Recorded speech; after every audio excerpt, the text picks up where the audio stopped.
be today. It's going to make up the bulk of our text. And when you get there, if someone would like to read verses 8 through 19.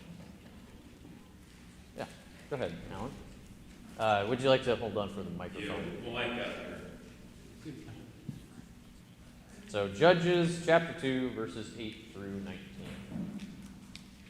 Joshua, son of Nun, the servant of the Lord, died at the age of 110, and they buried him in the land of his inheritance at Timnath-Heres, in the hill country of Ephraim, north of Mount Gaash. After that, the whole generation had been gathered to their fathers. Another generation grew up who knew neither the Lord nor what he had done for Israel. For the Israelites did evil in the eyes of the Lord and served the Baals. They forsook the Lord, the God of their fathers, who had brought them out of Egypt. They followed and worshipped various gods of the peoples around them. They provoked the Lord to anger because they had forsook him and served Baal and the Ashtaroths. In his anger against Israel, the Lord handed them over to raiders who plundered them. He sold them to their enemies all around, whom they were no longer able to resist. Whenever Israel went out to fight, the hand of the Lord was against them to defeat them, just as he had sworn to them. They were in great distress. Then the Lord raised up judges who saved them out of the hands of these raiders. Through 19? 19. Yeah. Sorry. Through 19. Yet they would not listen to their judges, but prostituted themselves to other gods and worshipped them. Unlike their fathers, they quickly from the way in which their fathers walked, the way of obedience to the Lord's commands. Whenever the Lord raised up a judge for them, he was with the judge and saved them out of the hands of their enemies, as long as the judge lived. For the Lord had compassion on them, as they groaned under those who oppressed them and afflicted them. But when the judge died, when the judge died, the people returned to their ways, even more corrupt than those of their fathers, following other gods and serving and worshiping them. They refused to give up their evil practices and stubborn ways. Okay, thank you.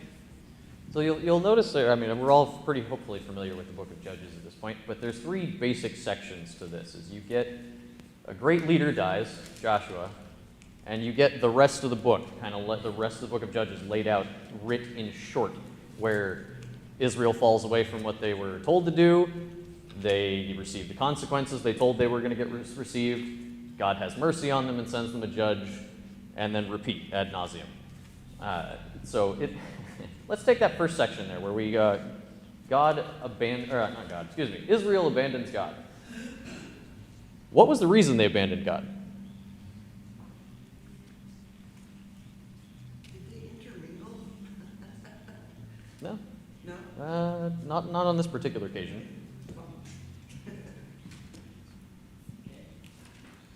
It's a lot more fun to serve the idols. Yeah?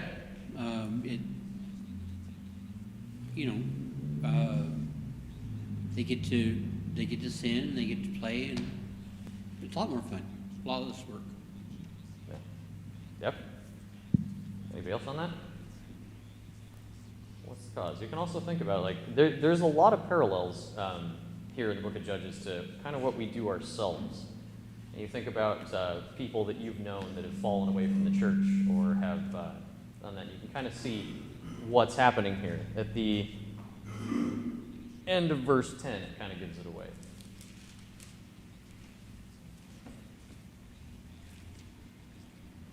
What does the end of verse 2 say?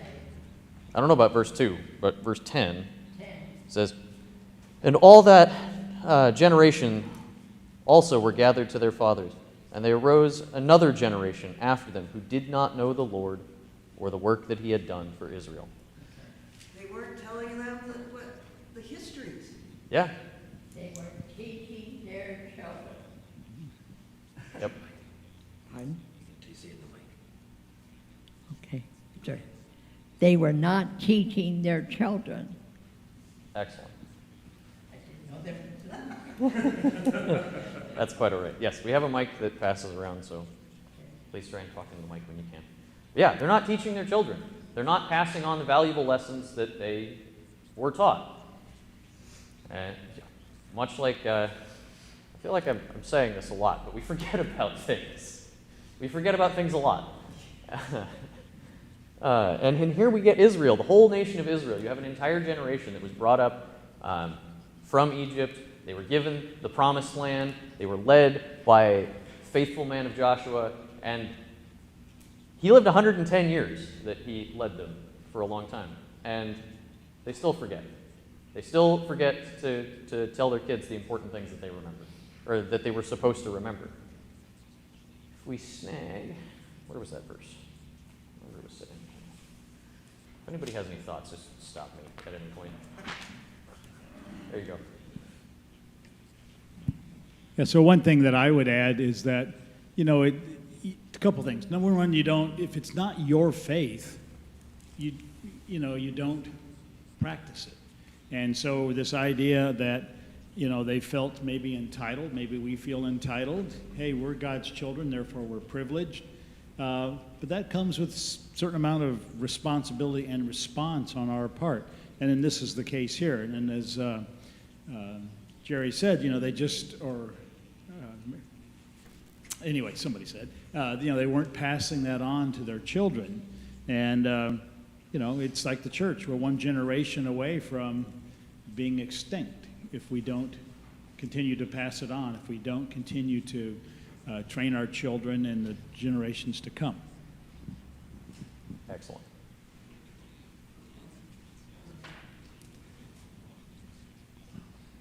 Ooh, I just had a thought. I love those.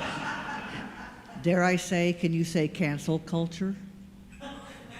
If you don't teach it, it never happened. Yeah, in some regard, yeah. And I was thinking how in the desert they had such, they could witness God among them, but with the fire, all the things he did. And now, there you go, you're on your own. Yeah. And don't forget, wow, they forgot. Yeah, no, I mean, these are all monumental events. We talk about, if you think back in your own life, how many events can you think of where you knew exactly where you were and what you were doing when you heard the news? Like the assassination of JFK, falling of the Twin Towers, all these events that we think of in our lives that were very influential into the way we see things and the way we think about things and what we remember. But you talk to kids that were born after that, and they're like, "What? What's that thing? I don't remember that thing." If we don't tell them about it, how are they to know? How are they to know what is important on one hand, in history, in the history of our people and our culture, but more importantly, what God does for us. So, we move on to the second section. What happens after they forget?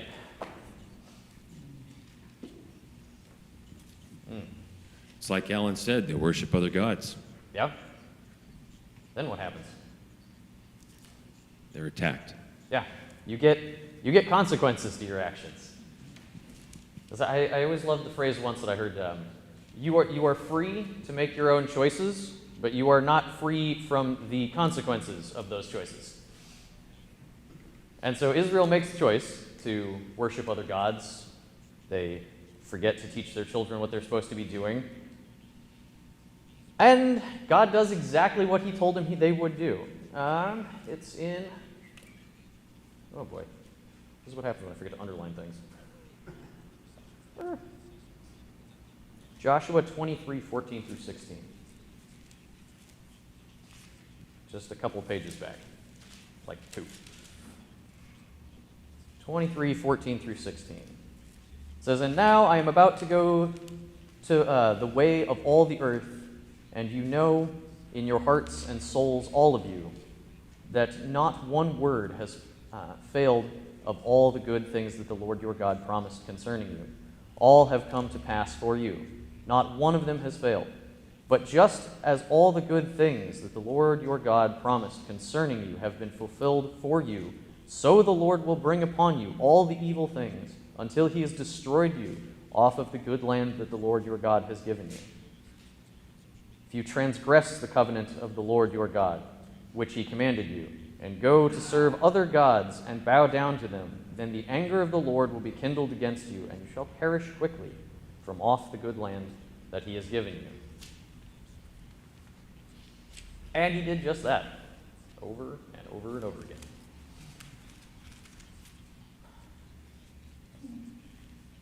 And while, if we're trying to parallel this with today, it's not something that we directly face, because God hasn't told us that. But we all still have consequences to our actions. And you think about all the bad habits you have, they all have consequences. Sometimes more immediate and sometimes less immediate, but they may have consequences to your health, or consequences to your relationships, or consequences to many things. I'm not going to ask anybody to share anything terribly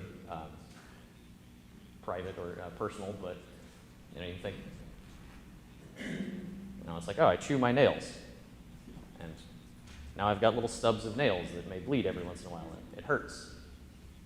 Or I click my pen when I'm reading, and it annoys everyone in the house. Or I leave the toilet seat up, and I get yelled at by my wife. However it works, everything you do has some amount of consequence to it. I'll throw it out there if anybody wants to share any of those, but you don't have to.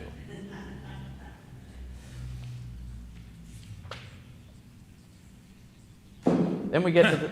What? Somebody raise their hand? Am I not paying attention? No? Absolutely not? Sure.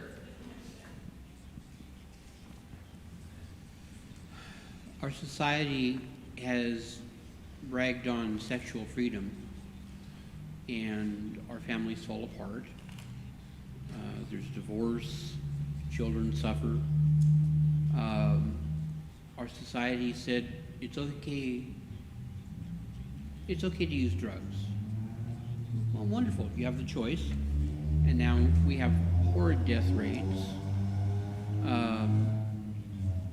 Meth is a big thing in our society.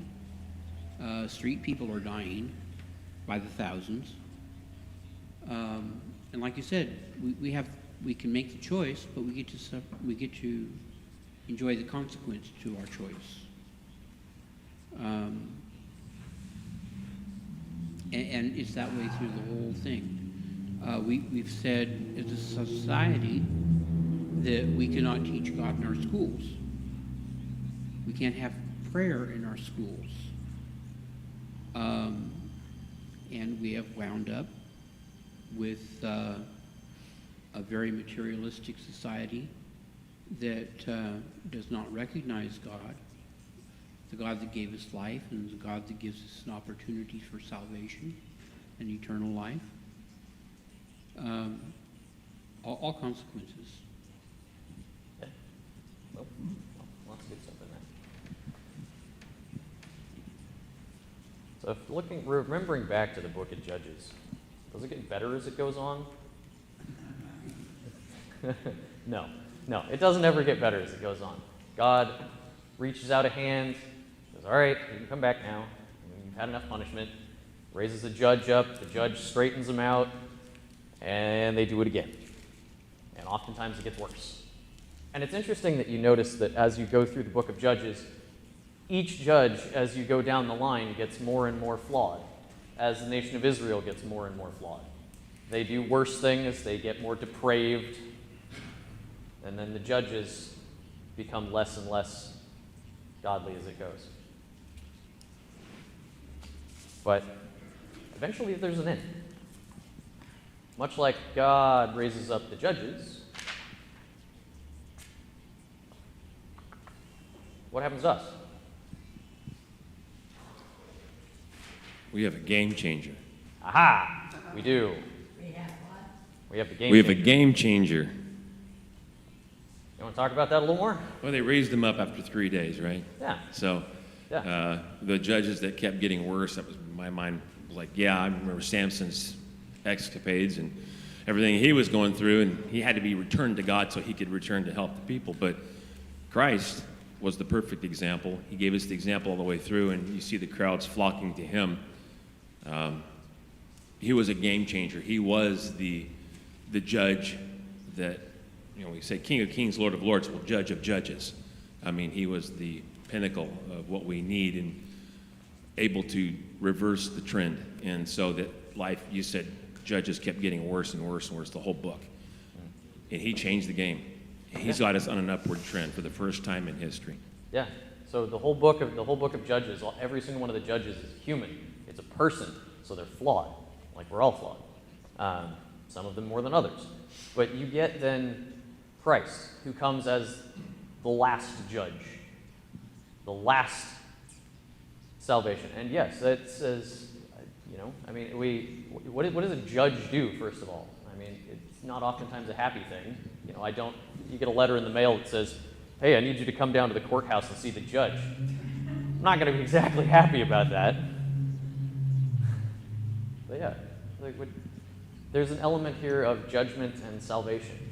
It's the same thing as God's promises in the Old Testament. Keep my commands, receive the reward. Don't, receive the judgment. Any thoughts?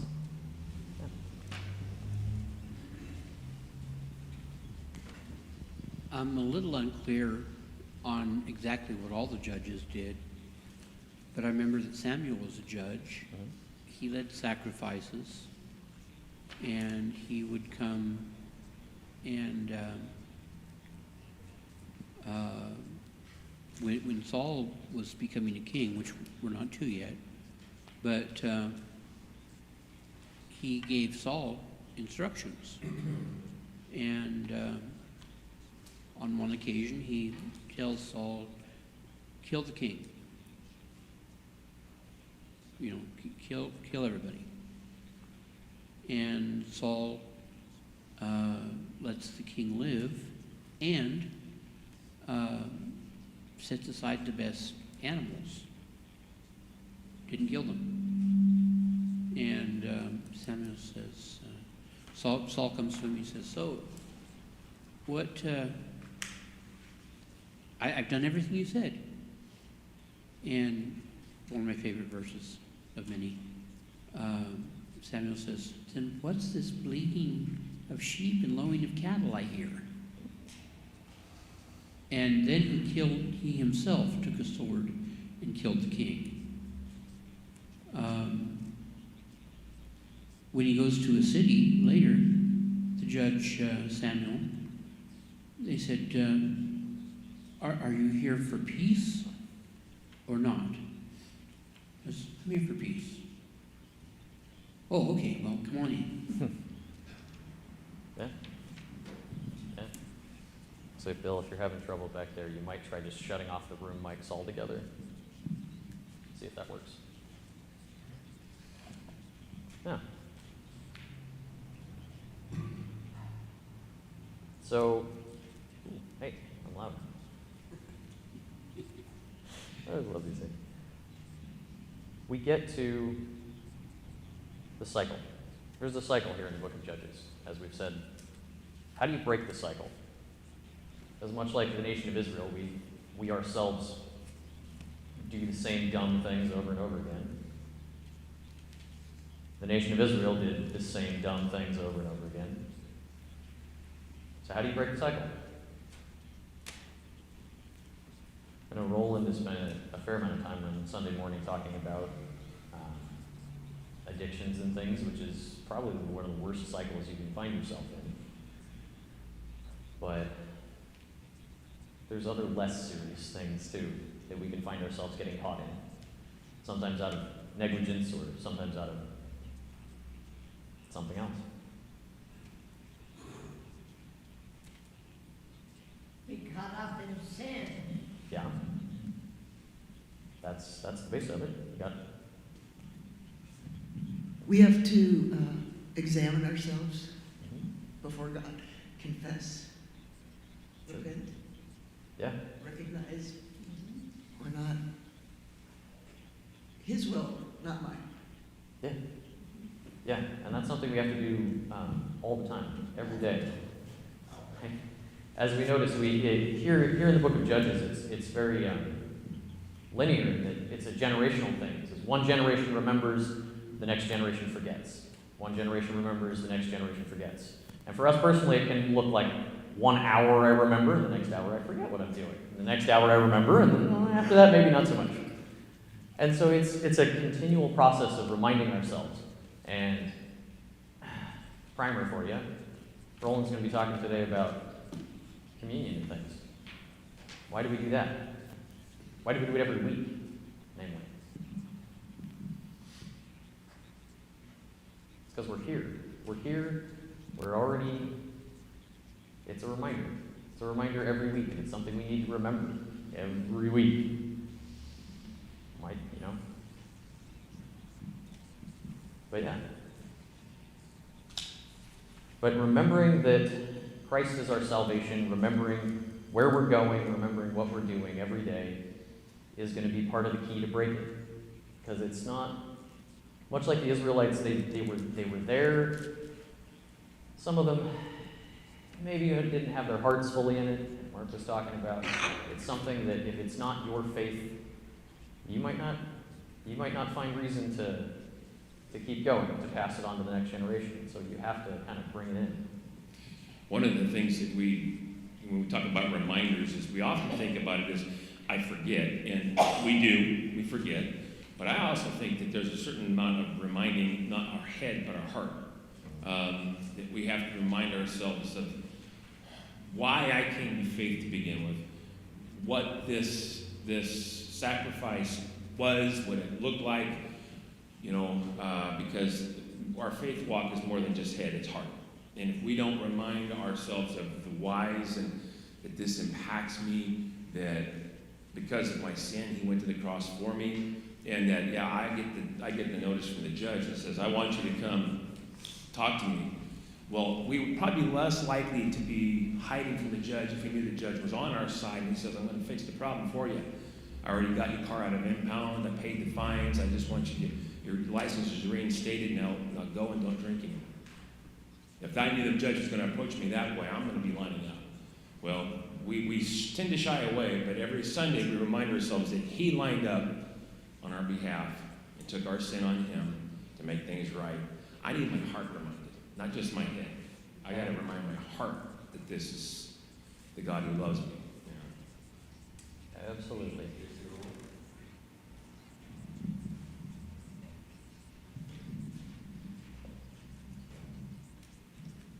I don't get a chance to talk too much back here, but we're talking about how we can pass this on to other generations. And what I find interesting is that the Bible is full of examples. And how do we learn? Jesus teaches, but through examples a lot. The Bible is full of people who are doing things that they regret later, and we can also do the same thing ourselves. We can look at how examples in our own society, for example, if you think about the different presidents, or you think about sports figures, or you think about our neighbors or people at church, we can learn from them, from their examples. And so what I want to say is, when we talk about bringing this on to the new generations, one of the most powerful things you can do is examples. I mean, the Bible's full of examples. Our society's full of examples. Teach through examples is an excellent way of learning the lessons that life teaches us. That's what I'd say.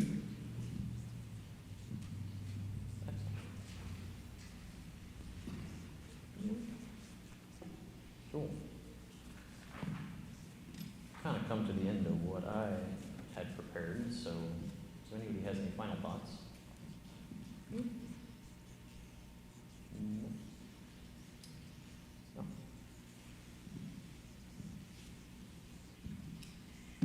I appreciate your comment, Roland. If we didn't,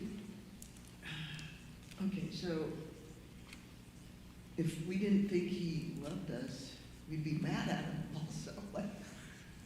We have to be grateful for all of our circumstances, and if we thought he was, there's a consequence of our sin, but that's because we decided, and God set it up that way, but it's not him punishing us. We're separating ourselves. So he doesn't hate us, but he's given us consequences.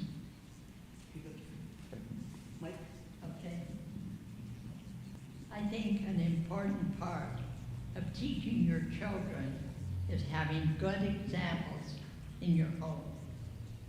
Associate with people that are Christians, and they set a good example, and they're there to reinforce what you're teaching. I think it's a very important part of raising a family. Yeah, absolutely. No, it's never more undermining to yourself to say, you know, do what I say, not what I do.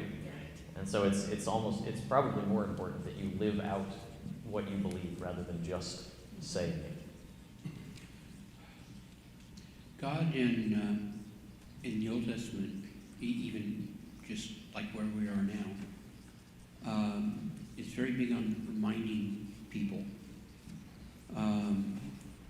Every so often they'll go someplace and God says, okay, I want one guy from every tribe to pick up a stone and we're going to make a pile. Now, every time somebody passes that pile and their children says, what's that mean? Then you tell them that it means this. This is what happened at this place and at this time. And that's why those rocks are there. He told them in the law, he said, you write the law on your hearts, you write it on your forehead, you write it on the doorpost, you write it on the gatepost, and you share it with your children. And when you're walking around with your children, tell them what happened. Okay, I failed mightily in that. But I'm not alone, because I think a lot of my brothers and sisters have too. I think we could have done a lot better. And I think we need to do a lot better. Yeah.